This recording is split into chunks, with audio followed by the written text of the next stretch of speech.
Hello guys, আসসালামু আলাইকুম। আশা করি সবাই ভালো আছো। আমি আলহামদুলিল্লাহ ভালো আছি। আজকে এই ভিডিওটা করা মানে হলো আমাদের ছাদ বাগান থেকে আমরা লাউ পেরেছি এবং আমাদের ছাদ বাগানটা আপনাদের ঘুরিয়ে দেখালাম। যতটুকু পেরেছি ততটুকু দেখালাম।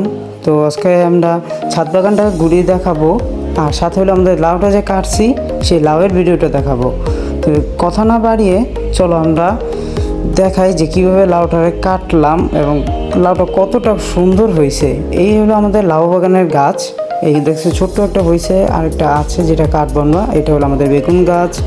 বেগুন গাছে দেখছো কিছু সুন্দর সুন্দর বেগুন হয়েছে, দেখতে পাচ্ছ। এই দেখো কত ছোট্ট একটা বেগুন হয়েছে, দুইটা হয়েছে, সাথে পাছে আরও অনেকগুলো হয়েছে। এইগুলো হলো বেগুন গাছ, আর ওইগুলো হলো সব এই মরিচ গাছ। ওটা হলো পুঁইশাক গাছ। তো পুঁইশাক গাছ আমরা সামনের ভিডিওতে দেখাবো যে বড় হওয়ার পরে, এখন পর্যন্ত বড় হয় নাই। এটা হলো আমাদের আম গাছ। আম গাছের পরে এটা হলো সাজনা গাছ। সাজনা গাছে ধরেছে অনেকগুলো সাজনা, আমরা সাজনাগুলো পেয়েছি কিন্তু ওইটার ভিডিওটা নিতে পারিনি আমি। আর এই হলো আমাদের টমেটো, সবুজ টমেটো হয়েছে। তো লাল হওয়ার পরে তখন আমরা সেটা পারবো। এখানে অনেকগুলো টমেটো গাছ আছে, এই যে এই সাইডে এইগুলো হলো সব টমেটো গাছ। তো চলো কথা না বাড়িয়ে আমরা মূল ভিডিওতে চলে যাই।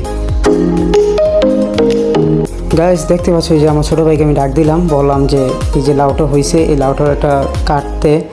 তো ও এখন লাউটাকে কাটবে, ওকে কাটতে বলছি, এখন ও লাউটা কাটবে। দেখতে পাচ্ছ লাউয়ের গাছটা কতটুকু বড় হয়েছে, আর লাউটা দেখছো কতটা সবুজ। সবুজ জিনিস দেখতে অনেক সুন্দর লাগে, আর সবুজ এই লাউটা তো আমাদের নবীজির প্রিয় খাবার ছিল। তো এই ভিডিওটি ভালো লাগে লাইক এবং সাবস্ক্রাইব করতে ভুলবে না।